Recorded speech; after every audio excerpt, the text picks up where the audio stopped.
If you're the kind of guy who wants to focus like a top performer, like a top athlete, thinker, writer, student, CEO, if you want to enter a flow state, but you end up taking 5-minute breaks where you open your phone and you start scrolling for 40 minutes feeling like you are behind, then this video is made for you. I want to talk about one of the least discussed reasons why people can't focus.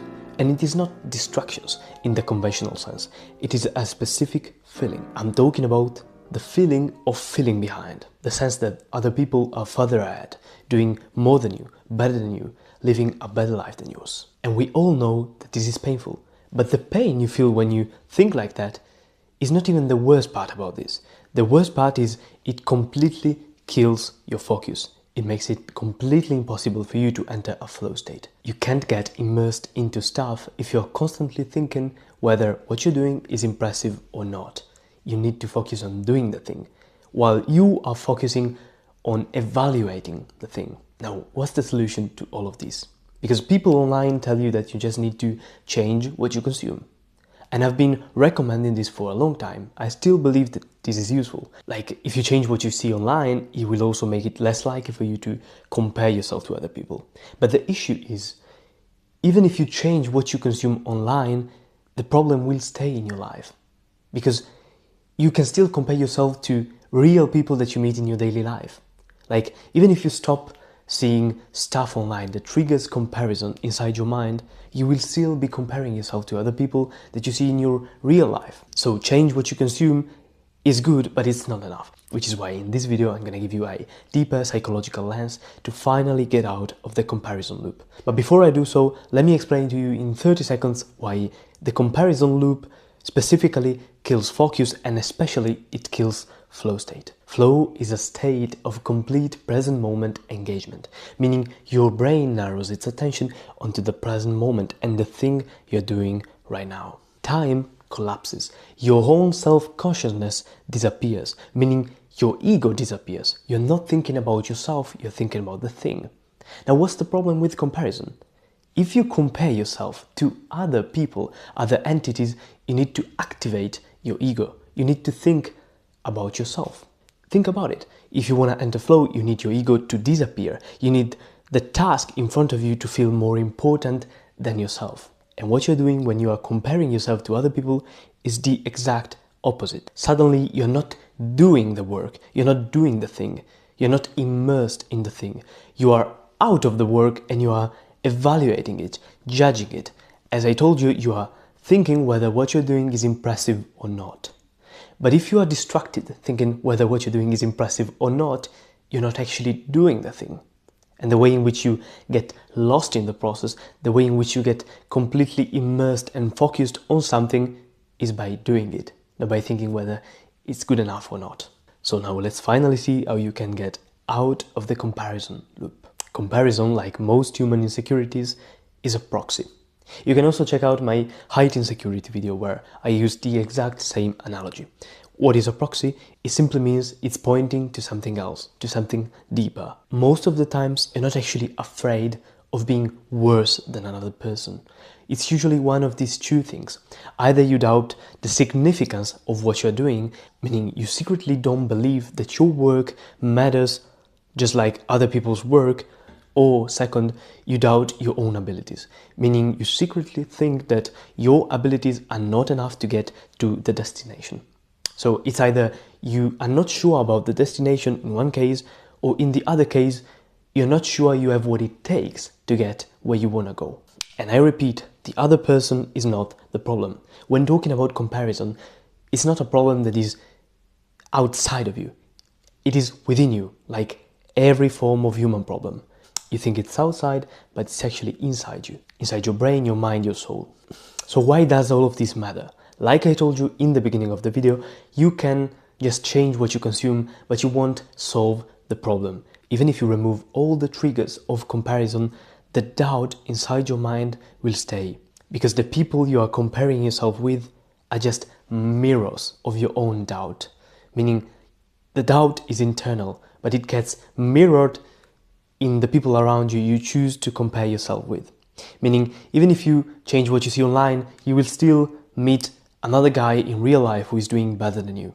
And then the doubt will arise and it will stay in your mind, even when you're not around that person.